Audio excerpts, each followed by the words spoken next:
made, but through the questions, etc., you did add a little bit to it, but perhaps that could have been done better. The other thing is that yes, the climate WTO whole issue was a big omission, and I think it could have been handled a little better. I think that Les made the point.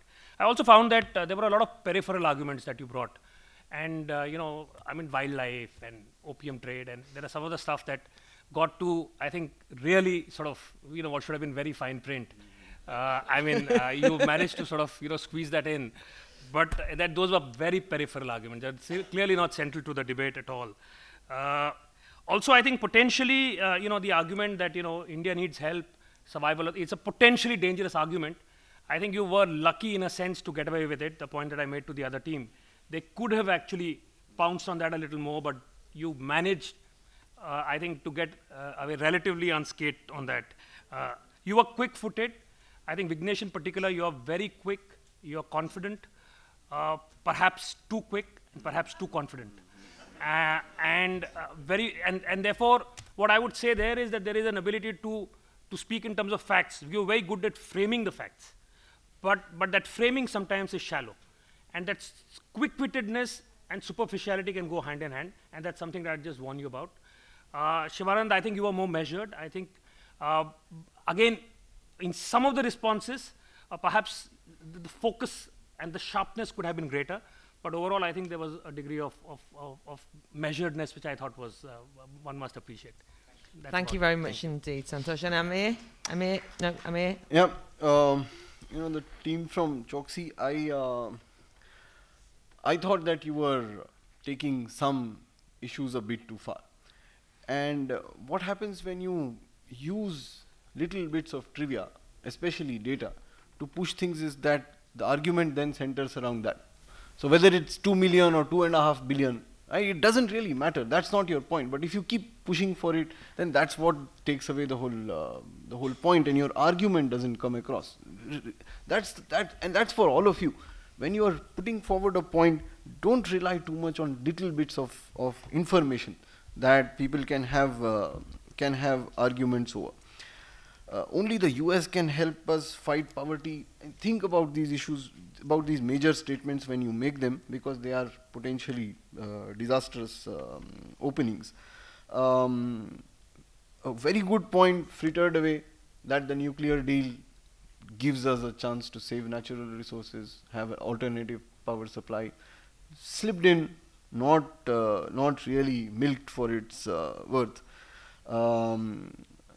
Contentious statements that Pakistan, Afghanistan produce more opium than India, you'll be surprised. Okay, right? So be very careful.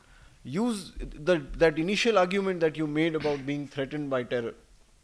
Again, a good opening, but you didn't push on that. And I thought the biggest opportunity you missed was that first brilliant statement of yours, Vignesh, which was about the largest and the oldest democracies coming together. You just said it, very few people noticed it. Great point, again, wasted. Okay, hard responses to both teams there from our judges. Can we thank them?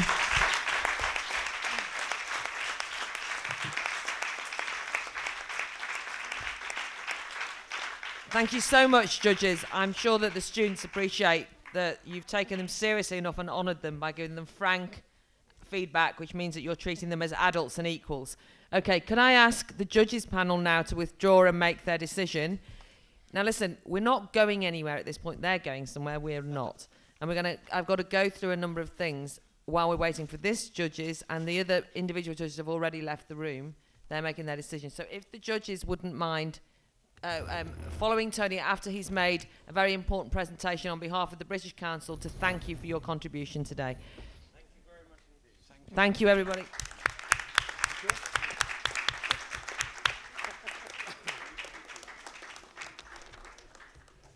So, Tony, if you could take them off, and then Tony, if you could come back and see me afterwards.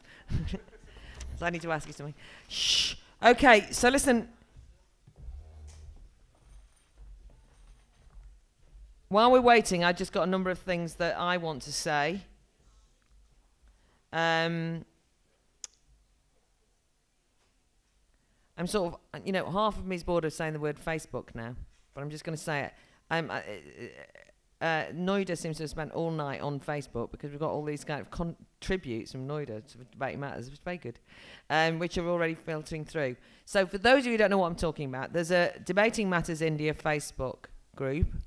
There's also Debating Helen Birtwistle and Justine Brian from Debating Matters UK, who have also got Facebook groups, and there's UK Facebook group.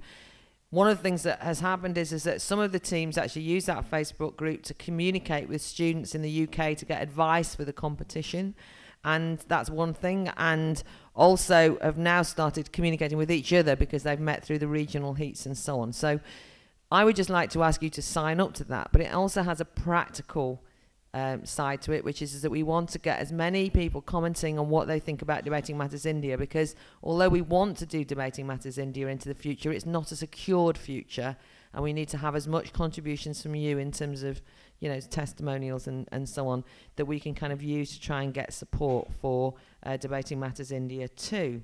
And to a certain extent, it's the responsibility of everyone in this room. If you wanted to carry on, we have to do it together and make that happen.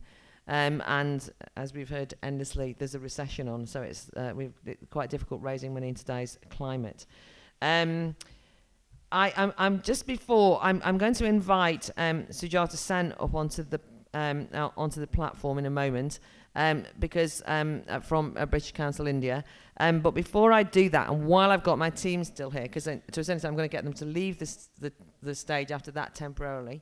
But while I'm just doing that, before I get her up, can we just take, based on who you thought was most convincing, rather than what you thought before you heard them debate, or what your team, what any kind of allegiance is, can I hear you take the audience vote for India? So who agrees with Don Bosco that India's future lies much more with Asia than the United States? Can I see hands in the air, people who were convinced by Don Bosco?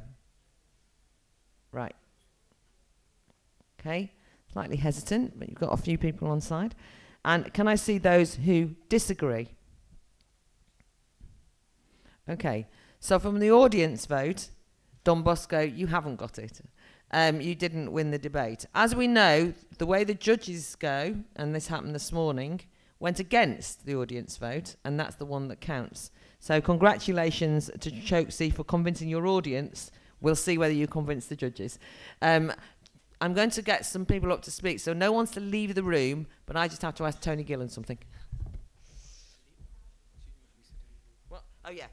And the debaters, can we give them a clap as they're leaving? If you just go and sit in the front, don't go far, so you don't leave the room.